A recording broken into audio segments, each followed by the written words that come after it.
Hello friends, नमस्ते। स्वागत है आपका मेरे चैनल में। और जैसा कि आपको पता है, खेतों में लौकी खूब हो रही है, तो मैं लौकी का बर्फ़ी बना रही हूँ। एक बार मैंने बनाया था, आपके साथ शॉर्ट वीडियो में शेयर किया था, आपने बहुत पसंद किया था। तो ये लौकी की बर्फ़ी मैं आज दोपहर में एक दिन मैंने बनाई, जबकि मुझे बिल्कुल भी नींद नहीं आ रही थी। तो सोचा क्यों ना बर्फ़ी ही बना लूँ, और काम तो बहुत थे मेरे दिमाग में, लेकिन ये सबसे ईज़ी लगा मुझे। तो कठिन काम क्या था, ये भी आप जानना ज़रूर चाहेंगे। तो वो कठिन काम था स्टोर रूम की सफाई।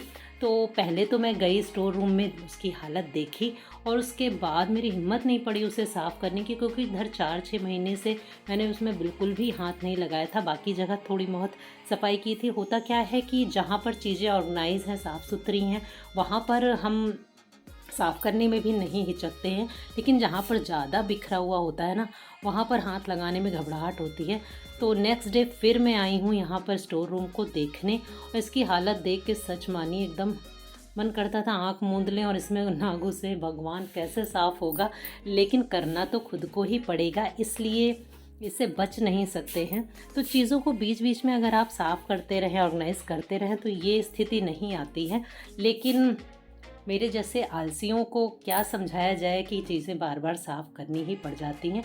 तो लेकिन सच पूछिए तो रोज़ का खाना पीना और बाकी कामों को देखने के बाद ना यहाँ आने की हिम्मत ही नहीं पड़ती थी। इस वजह से इधर बीच मैंने काफ़ी ये स्टोर रूम को काफ़ी अवॉइड किया। और लेकिन अब अंत में तो करना तो खुद को ही है, इसलिए मैं आज इसमें एंटर कर रही हूँ। और दिमाग एकदम घूम रहा है, कहाँ से शुरू करें यार।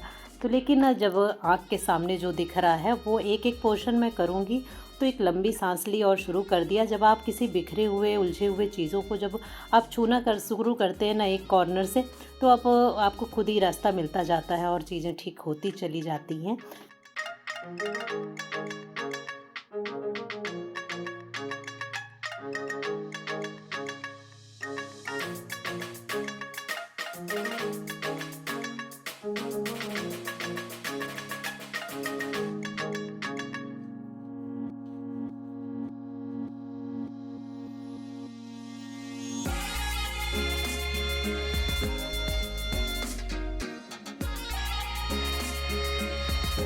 और यहाँ पर थोड़े से जुगाड़ की ज़रूरत थी, तो ईंटों को इस तरह से डबल करके लगाकर उसके ऊपर मैं प्लाई रख रही हूँ। इस पे ही सामान को रखूँगी, क्योंकि इसमें बारिश की बौछार आ जाती है इस रूम में, तो चीज़ें ख़राब होने का डर रहता है। इस वजह से थोड़ा ऊंचाई पर ही रहेंगी सब चीज़, तो साफ़ सुफ रहेगा। और अगर पानी अंदर आ जाता है तो यहाँ पर वाइपर से मुझे काछना भी पड़ जाता है बारिश के समय में, तो वो भी एक मार्जिन बना रहेगा पानी को निकालने के लिए।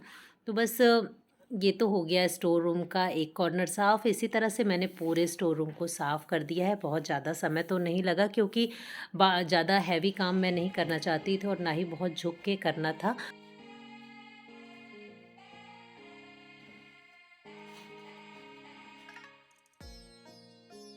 वैसे हर घर में एक रूम ऐसा होना ही चाहिए, जहाँ पर कि आप वो सामान रख सकें जो घर में और कहीं आपकी समझ में ना आ रहा हो, वेस्ट लग रहा हो, या लगे कि फेंक भी नहीं सकते हैं और रखना भी ज़रूरी है। तो एक रूम ऐसा होना चाहिए जिसमें कि आप ऐसी चीज़ें रख सकें। और ये रूम वैसा ही है, जिसे जो कुछ इधर उधर चीज़ें बिखरी दिखती हैं या ऐसा लगता है कि अभी इसका कोई काम नहीं है, तो वो लाकर चुपचाप इस रूम में रख देता है।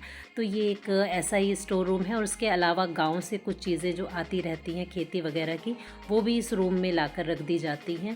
तो एक तरीके से ये बहुत ही ऐसा रूम है कि इसमें कुछ भी आप रख दें वो सेफ भी रहता है। और बाकी के घर में रखने से अच्छा है कि हम इधर ही रख देते हैं, तो इस वजह से ये ज़्यादा ही जल्दी बिखर जाता है। और एक बार हल्की सी झाड़ू लगाने के बाद मैंने खूब गीला करके ये वाला पोछा लगा दिया था, और उसके बाद पोछे को अच्छी तरह से सुखा कर लगा दिया, जिससे कि फ़र्श बढ़िया सा साफ़ हो गई है, क्योंकि बहुत ज़्यादा हाथ से रगड़ कर मैं नहीं कर सकती थी। और ये है वॉल हैंगिंग, जो कि मैंने वेस्ट चूड़ियों से बनाया था। वॉल डेकोर है ये, बहुत ही खूबसूरत है। लेकिन इस समय मैं इसे टांग नहीं रही हूँ, जहाँ पर टंगा था वहाँ से उतार कर यहाँ रख दिया था। अब इसका कुछ रीयूज़ करूँगी, कुछ नया बनाऊँगी, तो जल्दी आपके साथ शेयर करूँगी। तो ये हो गई रूम की सफाई। तो कुछ अब ऐसा दिख रहा है, ये रूम ऑर्गेनाइज्ड हो गया है, साफ़ हो गया है। ज़्यादा कुछ मैंने मेहनत तो नहीं की है, झाड़ पोंछ के चीज़ों को ठीक से रख दिया है, बस इतने में ही साफ़ है। और जब भी मैं कोई रूम साफ़ करती हूँ तो मन में यही सोचती हूँ कि अब हर हफ्ते मैं इसे ऐसे ही चमका दूँगी, लेकिन यकीन मानिए सारा कुछ धरा का धरा रह जाता है और फिर से वैसा ही हाल हो जाती है। आपके साथ भी ऐसा ही होता है या सिर्फ़ ये मेरे साथ ही होता है?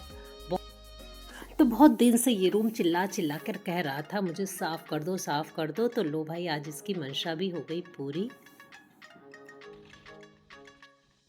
तो काफ़ी दिनों से मैंने कोई व्लॉग शेयर नहीं किया था और आज ये सफाई का व्लॉग मैं आपके साथ शेयर कर रही हूँ। आपको कैसा लगा ज़रूर बताइएगा। फिर मिलेंगे। Take care friends and bye bye.